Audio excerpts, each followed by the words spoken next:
नमस्कार, मैं ज्योति सांगवान और आप देख रहे हैं आपका अपना चैनल खबरें अभी तक। इन दिनों देश में सबसे ज्यादा चर्चाएं हैं कोरोना को लेकर। सबसे ज्यादा परेशानी, सबसे ज्यादा चुनौतियां भी कोरोना को लेकर हैं। सरकार से सवाल पूछे जा रहे हैं कि सरकार क्या कर रही है। जनता की ओर भी नजर बार बार जा रही है कि जनता की स्थिति क्या है, हालात क्या है। लेकिन सरकार और जनता के बीच मजबूत स्तंभ जो है वो है प्रशासन। और जिला उपायुक्त की जब आप बात करते हैं, पूरे जिले की जिम्मेदारी रहती है। तो इस वक्त जबकि देश, प्रदेश, दुनिया कोरोना से गुजर रही है, बहुत सारी दिक्कतें लोगों को पेश आ रही हैं, जिला उपायुक्त अपनी जिम्मेदारी किस तरह से अदा कर रहे हैं, क्या कुछ चुनौतियां उनके सामने हैं और किस तरह से कोरोना की लहर में लोगों को जागरूक करते हुए, साथ लेते हुए वो अपनी जिम्मेदारी को अदा कर रहे हैं, ये आज हम जानेंगे। कैथल हम आए हैं और कैथल के जिला उपायुक्त सुजान सिंह यादव से हम खास बातचीत करेंगे। सर, बहुत स्वागत है आपका खबरें अभी तक पर। धन्यवाद। सबसे पहले कैथल को लेकर ही सवाल होगा सर, कोरोना में किस तरह से जिले के हालात बदले और आज की अगर हम बात करें दूसरी लहर में, चूंकि कोरोना का कहर चरम पर नजर आता है, शिखर पर दिखता है, कैथल की क्या स्थिति है? जैसा आप जानते हैं, पूरे देश में और विश्व में दूसरी लहर कोरोना की चल रही है, तो इससे कैथल जिला भी अछूता नहीं है। और कैथल जिले की अगर आप भौगोलिक स्थिति देखें तो पंजाब से लगता हुआ हमारा ज़िला है, जो पंजाब पहली लहर में ही पटियाला ज़िला बहुत ही ज़्यादा इससे संक्रमण से ग्रसित था। उसके बावजूद भी जो सरकार की हिदायतें थी, केंद्र सरकार की हिदायतें थी, प्रशासन ने स्वयंसेवी संस्थाओं के साथ मिलकर और लोगों के साथ संवाद कायम करके हम पहली लहर को बहुत मजबूती से कंट्रोल करने में कामयाब हुए थे। जो जागरूकता जो अभियान हमने चलाया, चाहे वो इलेक्ट्रॉनिक मीडिया के माध्यम से था, प्रिंट मीडिया के माध्यम से था, पब्लिसिटी वैन्स के माध्यम से था, लोगों को जिंगल्स के माध्यम से था या स्लोगन्स के माध्यम से था, लोगों ने भरपूर साथ दिया। और पटियाला डिस्ट्रिक्ट के साथ हमारा बहुत ज़्यादा हिस्सा लगता है, उसके बावजूद भी हमारे यहाँ इतनी ज़्यादा हमें दिक्कत नहीं आई थी। और संक्रमण का जो दर थी और जो लोगों को इससे जो परेशानी हुई या मृत्यु दर तो ना के बराबर ही थी। अच्छा, पहली लहर की आपने बात की, तुलनात्मक रूप से हम बात करें, पिछली बार स्थिति ये थी कि पीएम भी अगर अपील करते थे कि जनता कर्फ्यू लगाया जाए, थाली बजाई जाए, ताली बजाई जाए, तो लोग बहुत गंभीरता से लेते थे। लेकिन बीच में हुआ ये कि लोगों का डर निकल गया। पिछले लॉकडाउन को बहुत सीरियस लिया गया, पहली लहर की हम बात करें, इस बार उस तरह की बातें भी न की। तो कितनी चुनौतियां आप लोगों के सामने हैं लोगों को समझाने को लेकर कि लोग गंभीरता से लें, टेस्टिंग को लेकर भी, नियमों के पालन को लेकर भी? नहीं, इसमें मैं आपको बताना चाहूँगा, आप बिल्कुल सही कह रही हैं, पिछली बार लोगों की सीरियसनेस ज़्यादा थी। लेकिन हमारे कैथल ज़िले का इस बार भी आपको मैं एक वाक़या बताता हूँ। जब ये सेकंड लहर शुरू हुई और इस तरह से मृत्यु दर बढ़ने लगी, तो हमने जैसे ही विभिन्न संस्थाओं से बात की, तो संस्थाओं ने सब अपनी तरफ से आके कहा कि आप हमारा वीकेंड कर्फ्यू लगाइए। जनता अपने आप तैयार थी, तो हमने कहा चलो वीकेंड कर्फ्यू कुछ ज़्यादा हो जाएगा। हमने रविवार का कर्फ्यू लगाया तो 100% सफल रहा। उसके तुरंत बाद जब सरकार ने पिछली बार लॉकडाउन शुरू किया, तो उससे पहले हम ये स्टेप ले चुके थे, और वो भी लोगों के सहयोग से, कि लोग ये जान चुके थे अगर हमें इस संक्रमण की चेन को तोड़ना है तो उसमें लॉकडाउन का एक बड़ा इफेक्टिव हथियार है वो, और हमें इस्तेमाल करना चाहिए। शुरुआत में आपने एक बात का जिक्र किया कि पंजाब से लगता जिला के कैथल भौगोलिक स्थिति ऐसी है। ऐसे में सवाल ये सर कि केंद्र की ओर से अब कह दिया गया है कि इंटरस्टेट जो लोग जाएंगे उनको आरटीपीसीआर की नेगेटिव रिपोर्ट ले जाना जरूरी नहीं। तो इसे लेकर भी कभी दिक्कत पेश आई हो कि जो लोग पंजाब से आए, कैथल आए या कैथल के रास्ते कहीं जाएं, उससे लगे कि आशंका इस तरह की हो, संक्रमण ज्यादा फैलने का खतरा हो? पिछली बार बिल्कुल हमारे सामने ये सबसे बड़ी चुनौती थी, क्यों अगर आप हमारे ज़िले की भौगोलिक स्थिति देखें, पटियाला ज़िला और हमारा गोला चीका का जो क्षेत्र है वो बिल्कुल ही साथ लगता हुआ है। और हमारे यहाँ खासकर शिक्षा विभाग, बैंकिंग विभाग, तो ऐसे हैं जो लोग मतलब हमारे यहाँ रहते हैं, नौकरी पंजाब में करते हैं, पंजाब में रहते हैं, नौकरी यहाँ करते हैं। खासकर बैंकिंग सेक्टर में हमें बहुत थोड़ी सी चुनौती आई, क्योंकि बैंक में संक्रमण बहुत बढ़ा, कि लोगों का फुटफॉल ज़्यादा था, क्यों सारी स्कीम्स का फ़ायदा लोगों को बैंकों के माध्यम से मिल रहा था, उनको लेने के बैंक जाना पड़ रहा था। तो हमने हर एक बैंक का पहले टेस्टिंग, सैम्पलिंग कराया, फिर लोगों से अनुरोध किया कि अगर आप इधर आप अगर नौकरी करते हैं तो आप यहीं रहिए। हमने उनका रहने का प्रबंध यहीं किया। शिक्षा विभाग ने जैसे स्कूल बंद हो गए तो हमने उनको कहा कि आपको आने की आवश्यकता नहीं है, आप वहीं से ऑनलाइन के माध्यम से कैसे ही बच्चों से संपर्क बनाए रखें। इस तरह से हमने इस चेन को तोड़ने की कोशिश की, लोगों का आवागमन रोका और लोगों के सहयोग से रोक पाए। अच्छा, पहली लहर और दूसरी लहर की हमने बात की, तुलना भी की, और पिछली बार की लॉकडाउन की बात करें सर, इस बार की बात करें, पिछली बार की तस्वीरें आपको भी याद होंगी कि मजदूरों की घर वापसी का सिलसिला शुरू हो गया था, हजारों किलोमीटर लोग पैदल चले, लेकिन इस बार सरकार की ओर से बहुत सारी रियायतें, बहुत सारी छूट दी गई है। क्या उसे लेकर भी डिफिकल्टीज आप लोगों के सामने हैं कि लोगों को मनाना, लोग बेवजह भी घरों से निकल रहे हों, कुछ दुकानें भी खुली हों, किसान भी जा रखे हों, उनको रोकना थोड़ा मुश्किल है? नहीं, अगर आप इस बार का लॉकडाउन देखें तो उसमें बहुत सी ऐसी चीज़ें हैं जिनकी वजह से वो पिछली बार खुली हुई नहीं थी। इस बार जैसे आप औद्योगिक इकाइयों को लें या आप कृषि से जुड़ी हुई कोई दुकानों की बात करें, कोई यंत्र की बात करें, उनकी रिपेयर की बात करें, तो इनमें ऑलरेडी पहले ही सरकार ने इसका प्रावधान रखा और पहले से ही उद्योगपतियों से बात करके जहाँ जिनके पास इन सीटू अरेंजमेंट है लेबर को अपने पास रखने का, उनको इस बार छूट है। अगर उसके पास लेबर दूसरी जगह रहती है तो उसको ले जाने के लिए भी 50% कैपेसिटी के हिसाब से उनको चलाने की छूट है। तो इस तरह से इस बार वो पैनिक वाला बिल्कुल भी हिसाब नहीं है। और पिछली बार लहर में भी हमारे यहाँ से कोई पलायन नहीं हुआ था। हमारे यहाँ जिस तरह से पंजाब से लोग आ रहे थे, उनको जाने का रास्ता यही था। यूपी के लोग थे, पंजाब की जो क्यों एग्रीकल्चर सीजन था पिछली बार भी ख़त्म ही हुआ था, जैसे इस बार भी जैसे गन्ने का सीज़न ख़त्म हुआ, गेहूं का सीज़न ख़त्म हुआ, पैडी का ख़त्म हुआ, तो उसके बाद जो एक लेबर जो सीजनल आती है वो जाना ही होता है। लेकिन वो हमारा समय ऐसा हुआ कि लॉकडाउन लगा दिया गया और उनका जाने का समय था। लेकिन पिछली बार भी हमने यहाँ से 4000 के आसपास प्रवासी मजदूर भेजे। हमने यहाँ उनका समुचित प्रबंध किया, यहाँ रहने का, खाने का, स्वास्थ्य सेवाओं का और ट्रांसपोर्ट का। अच्छा, ग्रामीण इलाकों की बात करते हैं। पीएम भी पिछले दिनों आश्वस्त दिखे कि अभी ग्रामीण इलाकों में कोरोना इतना नहीं है, और इसी बात को लेकर थोड़ा कहा जा सकता है कि चिंताएं कम हैं। ग्रामीण इलाकों को, हरियाणा को आप भी बेहतर तरीके से समझते हैं सर। हुक्का पीना, दोपहर में एक साथ बैठना, चौक चौपाल पर बैठना, एक दूसरे के घरों में जाना, हालचाल जानना, क्या इसे लेकर भी कोई चुनौती है कि उन लोगों को समझाया जाए कि कुछ दिन आप सोशल डिस्टेंसिंग मेंटेन रखें, एक साथ ना बैठे, मास्क भी पहनें? इस बार ये चैलेंज है कि ग्रामीण क्षेत्रों में इसका प्रचार प्रसार कैसे रोका जाए और उन लोगों को कैसे इसके प्रति सेंसिटिव किया जाए। लेकिन इसमें भी हमें बहुत सफलता मिली। जो आपने कम्युनिटी हुक्के की बात की, बिल्कुल ठीक है। हमारे ज़िले में पिछले अभी लास्ट वीक ही 5 गाँवों ने अपना एक खुद फैसला लेके, हमने ठीकरी पहरा तो लगाया हुआ है, लेकिन उन्होंने खुद फैसला लेके भी हमारे यहाँ घर इन गाँव में कोई भी बाहर से आएगा तो हम उसको पहले आइसोलेशन सेंटर में रखेंगे या स्वास्थ्य विभाग को इतला करेंगे, उसका टेस्ट कराएंगे, फिर गांव में आएंगे। गांव में कोई ऐसा व्यक्ति हम कहीं भी इकट्ठे नहीं बैठेंगे। हमारा कोई सामूहिक प्रोग्राम है उसको हम नहीं करेंगे। और इसको धरातल पे हमने जानने के लिए एसडीएम कलायत को भेजा गया, और आपको अखबारों के माध्यम से आपने देखा भी होगा। तो वहाँ पर लोगों ने ये अपना कर्फ्यू लगा दिया, लेकिन फिर भी वो थोड़ा सा, जैसे कम्युनिटी हुक्के की बात थी, तो उनको हुक्के पे बैठ के समझाया गया कि बीमारी में अगर संक्रमण हो गया तो हुक्का उसमें आपको उस बीमारी की जो दर है उसको और बढ़ा देगा। इसलिए यादव जी, आपने एक आंकड़ा भी अभी रखा है कैथल जिले का ग्रामीण इलाके को लेकर कि ग्रामीणों की ज्यादा जान गई है, तो सर ये चिंता की बात भी है, क्योंकि ग्रामीण इलाका शहरी इलाके पर डिपेंड करता है। स्वास्थ्य सेवाओं को लेकर भी आप लोगों ने क्या अतिरिक्त सुविधाएं दी या अतिरिक्त प्रयास किए गए, सीएचसी को लेकर भी, पीएचसी को लेकर भी, या कोविड डेडिकेटेड जो हॉस्पिटल्स हैं वो ग्रामीण इलाकों में भी हों? अब जैसे ही आंकड़े सामने आए तो इसका संज्ञान मुख्यमंत्री जी ने भी लिया, तो उसी के आधार पर सभी जिला प्रशासन इस कार्य में लगे हुए हैं। तो हर एक गाँव की टेस्टिंग के लिए, सैंपलिंग के लिए टीमें बना दी गई हैं, जिसमें एक आंगनवाड़ी वर्कर है, एएनएम है, आशा वर्कर है, और आपका जो एलटी है वो है, स्कूल के जो टीचर्स हैं, क्योंकि स्कूल बंद हैं तो उनको हमने इन्वॉल्व किया है, गांव के नंबरदार हैं, एक्स सरपंच हैं, उनको हमने एक कमेटी बनाई है ताकि वो हमें इसमें सैंपलिंग में, टेस्टिंग में जो स्वास्थ्य टीम है उसका सहयोग करें। ये टीम तो सैंपलिंग करेगी, इसके साथ साथ एक दूसरी टीम है जिसको विलेज हेडक्वार्टर टीम का नाम दिया गया है।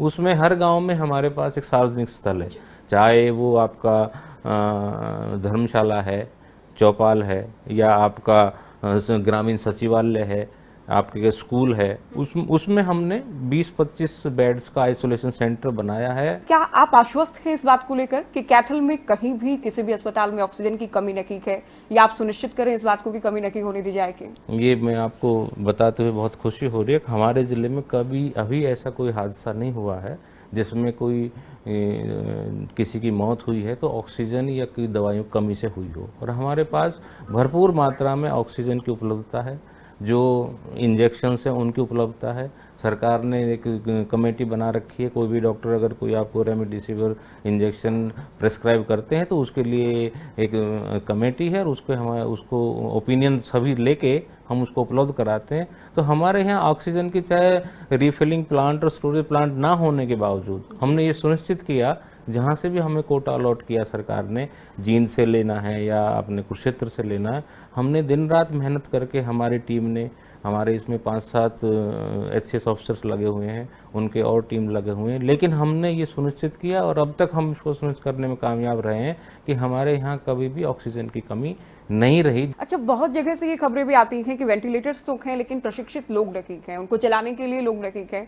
क्या यहाँ भी कभी इसी तरह की कोई दिक्कत, परेशानी, कोई शिकायत रही हो? नहीं, यहाँ शुरू में फर्स्ट वेव के दौरान हमें 5 वेंटिलेटर्स मिले थे, सरकारी अस्पताल की बात करें तो।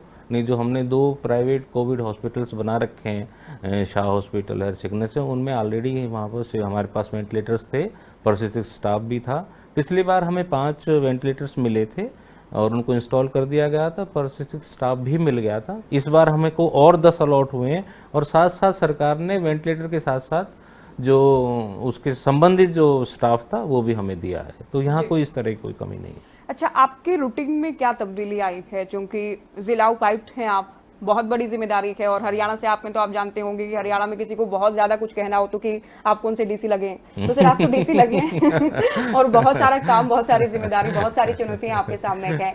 लेकिन कोरोना आने के बाद क्या हुआ कि क्या रूटीन में तब्दीली आई? फैमिली को लेकर जो टाइम देना हो या फिर फील्ड में जाना हो, कितना अतिरिक्त दबाव या कितना अतिरिक्त काम के? हाँ, देखो, एज उपायुक्त के पास वैसे ही बहुत सभी जिम्मेवारियां होती हैं। पूरे ज़िले का कोई भी विभाग की बात हो उसकी जवाबदेही उपायुक्त की है, लेकिन जब से ये महामारी आई है तो आप समझ सकते हैं कि इसमें बहुत एक अलग तरह की हमारे सामने चुनौती आई, जिसके लिए शायद पूरा विश्व ही तैयार नहीं था, अगर हम देश की क्या बात करें, क्योंकि हमारा जिस तरह से हेल्थ स्ट्रक्चर था वो इतने बड़ी चैलेंज के लिए तैयार नहीं था। तो इसमें ज़रूरी रूप से इसमें बहुत फ़र्क आया जीवन शैली में, आपके काम करने के जो समय है उसमें बहुत ज़्यादा तब्दीली आई। आपको देर रात तक, सुबह जल्दी, क्यों जब तक आप फ्रंट पे जाके लीड नहीं करेंगे तो जब तक चीज़ें उस तरीके से नहीं चलती हैं जिस तरह से आप चलाना चाहते हैं। अच्छा, पब्लिक डीलिंग का आप लोगों का काम रहता है कि करीब कितने घंटे आप फील्ड में रहते होंगे, और क्या आप इस बात को लेकर आश्वस्त हैं कि आप ज़्यादातर जगह पर जाते हैं व्यक्तिगत तौर पर और विजिट करते हैं, जायजा लेते हैं, क्या सुविधाएं हैं, क्या लोगों को कोई दिक्कत परेशानी तो नहीं? मतलब इस महामारी के दौरान की अगर हम बात करें तो वैसे भी उपायुक्त का या और जो भी हमारे फील्ड अधिकारी हैं सभी का मतलब लोगों से संपर्क बना रहता है। ऑफिस में हमारा कम कार्य होता है, जब तक हम फील्ड में ना जाएं तो समस्या का सही रूप भी सामने नहीं आता है। इस महामारी में तो हमारे लिए सभी चैलेंज था, अगर हम अपने सभी ग्रामीण क्षेत्र और सभी शहरी क्षेत्रों में को विजिट करें वो हम कर पाए, और जहाँ भी समस्या आई अगर उसमें, क्योंकि जैसे ही आपने शुरू में कहा भाई सरकार और जनता के बीच में प्रशासन कड़ी है, प्रशासन कहीं पर जाता है तो एक उसमें सरकार जाती है, सरकार क्या आपके लिए करना चाहती है उसका हम एक रूप होते हैं। तो हमने जहाँ भी कोई भी समस्या आई इसमें लोगों की क्या अपेक्षाएं थी, किस तरह से इससे निपटा जाए, तो हमेशा हमारा कोई ना कोई अधिकारी वहाँ पर पहुँचा और मैंने खुद भी मतलब ज़्यादातर क्षेत्र अपने ज़िले के कवर किए इस दौरान। अच्छा सर, देखिए दर्शक जानते हैं और आपको भी मैं बताना चाहूंगी कि खबरें अब तक एक जिम्मेदार चैनल के नाते हर एक पक्ष को दिखाता है, सुनाता है, बातें जिम्मेदार लोगों तक पहुंचाता है।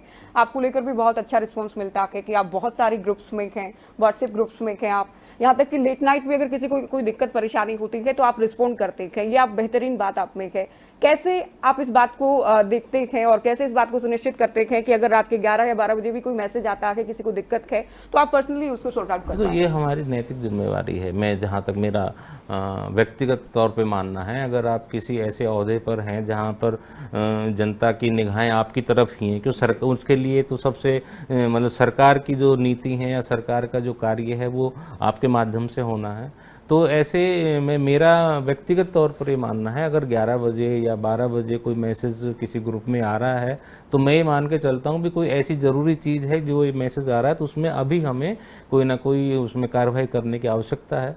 तो मैं जितनी कोशिश होती है मैं उसी समय मैसेज को देख के संबंधित अधिकारियों को निर्देश दे के और ये सुनिश्चित करने की कोशिश करते हैं अगर जिस भी वर्ग की या जिस क्षेत्र की कोई ऐसी समस्या है तो उसको हम जल्दी से जल्दी उसमें पूरा उसको कर पाएँ। गाना भी ऐसा रहा जो कि वायरल हुआ, बहुत सारे लोगों ने सुना।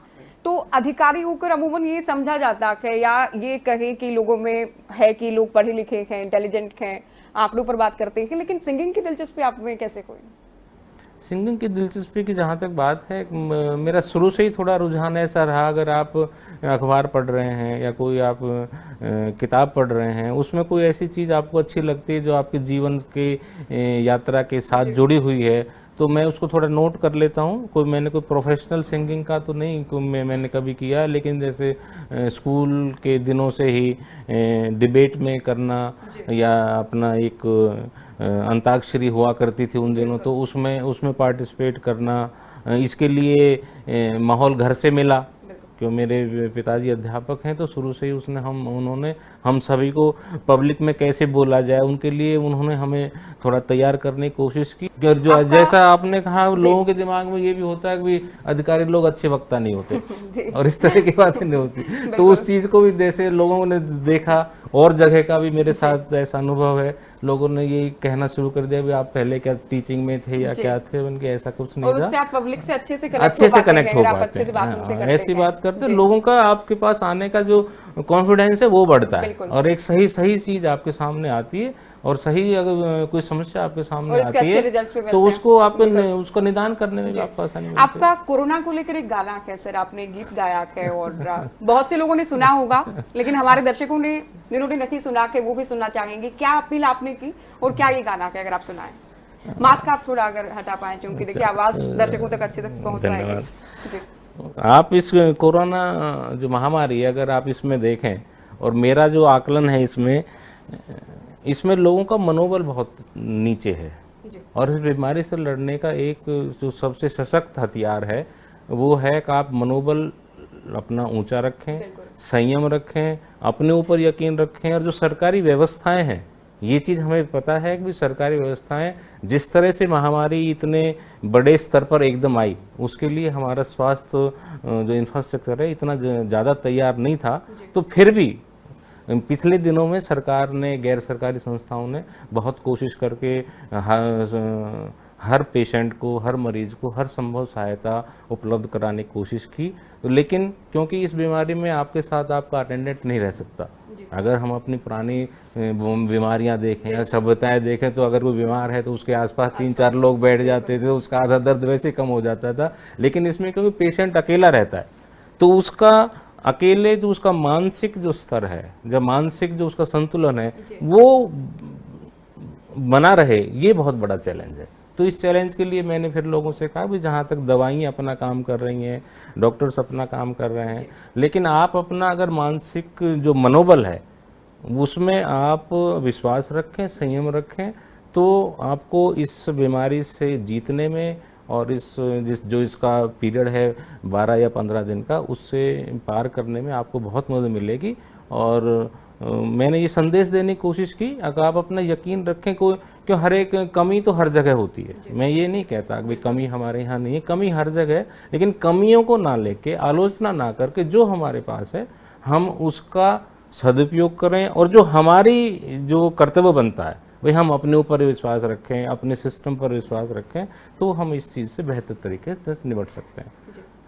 वो उस गीत के माध्यम से भी मैंने यही कोशिश की कि अगर जगह इस तरह की, क्यों अब चारों तरफ देखते हैं लोग इतने दिनों से लॉकडाउन में हैं, लोग अपना पूरा काम कर नहीं पा रहे हैं, कोई सामूहिक आपका जो फंक्शन है वो नहीं कर पा रहे हैं, तो लोगों में एक अजीब सी बेचैनी है, एक लगता है भी पता नहीं ये कब ख़त्म होगा, क्यों इसका कोई पीरियड भी नहीं है, अभी कब तक ख़त्म हो पाएगा, अभी कोई इसको इस तरह से हम कोई इसकी डेट लाइन नहीं कह सकते। तो जब इस तरह से भी रोशनी आपको अंधेरा सा नज़र आए, तो उससे इस तरह की लाइनों के माध्यम से मैंने पिछले कुछ समय पहले कोशिश की थी, और आप ठीक कह रही हैं, लोगों का बड़ा अच्छा लोगों ने इसको पसंद किया, ये किया, तो मैं कोशिश करता हूँ। आपने अचानक पूछ लिया कुछ जो कभी रोशनी दूर तक ना दिखे, जो कभी रोशनी दूर तक ना दिखे, जिंदगी में कभी जिंदगी कम लगे, जिंदगी में कभी जिंदगी कम लगे, जो आदमी से कभी डरे आदमी, आदमी से कभी जो डरे आदमी, जो दिलों में कभी प्यार की हो कमी, जो दिलों में कभी प्यार की हो कमी, भटके न तेरा मनवा कोई रास्ता निकाल लेना, भटके न तेरा मनवा कोई रास्ता निकाल लेना, और कभी ये लगे रौनकें खो गई, भेजना पतों पर चिट्ठियाँ तुम नहीं, भेजना पतों पर चिट्ठियाँ तुम नहीं, सुनसान महफिलों को फिर से आबाद करना। और गाने को लेकर, सिंगिंग को लेकर ये उम्मीद से परे है, वाकई बेहतरीन आपने गाया और लोगों ने सुना भी है, कैथल वासियों ने सुना है, हरियाणा वासियों ने सुना है। उम्मीद करते हैं कि आपकी इन तमाम बातों पर यकीन भी करेंगे, गंभीरता से लेंगे, कोरोना को लेकर हिम्मत नहीं तोड़ेंगे। देखिए, हौसला कम नहीं होगा, ये बहुत बड़ी बात है अपने आप में। मुझे यकीन है, और जिस तरह का आपने कहा लोगों का रेस्पॉन्स आया, इस पिछले सप्ताह हमने एक शुरुआत की थी, जैसे मैंने आपको बताया कि अपनी चीज़ें लोगों तक पहुंचाने के अलग अलग माध्यम हैं, ये मुझे लगता है बड़ा सशक्त माध्यम है, और लोगों ने इस चीज़ को फिर जाना। जिसके बाद बहुत सी स्वयंसेवी संस्थाओं से हमने बात की, तो सबने अपनी बातें कहने के बाद इस गाने का जिक्र जरूर किया। उन्होंने कहा कि हमने तो हमारे विदेश में रहते हैं रिश्तेदार, उनके पास भेजा, तो उन्होंने कहा भी जहाँ पर इस तरह की ऑक्सीजन आपको मिल रही है तो वहाँ कोई दिक्कत नहीं है, कोरोना आपको कुछ करवाएगा। बिल्कुल। तो बहुत शुक्रिया सर, बहुत सारी चुनौतियां आपके सामने हैं और बहुत बड़ी जिम्मेदारी आपके पास है। कोरोना की पहली लहर को भी आप लोगों ने देखा और दूसरी लहर की भी बड़ी चुनौती है। उम्मीद है आप इसी तरह से काम करते रहेंगे। बहुत सारी शुभकामनाएं खबरों तक की ओर से आपको। धन्यवाद, जी, बहुत बहुत धन्यवाद। तो बिल्कुल खुद पर यकीन रखना, उस पर यकीन रखना और अपने प्रशासन पर भी यकीन रखना। बुरा दौर निकल जाएगा, बुरा समय भी गुजर जाएगा, एक बार फिर से जिंदगी सामान्य होगी, एक बार फिर से सामान्य दिनों में हम वापस लौट सकेंगे। इसी उम्मीद के साथ मुझे दीजिए इजाजत और देखते रहिए खबरें अभी तक। नमस्कार। अगर आपको हमारा ये वीडियो पसंद आया हो तो पेज को लाइक और शेयर करें और इसी तरह की हर वीडियो सबसे पहले पाने के लिए चैनल को सब्सक्राइब करें।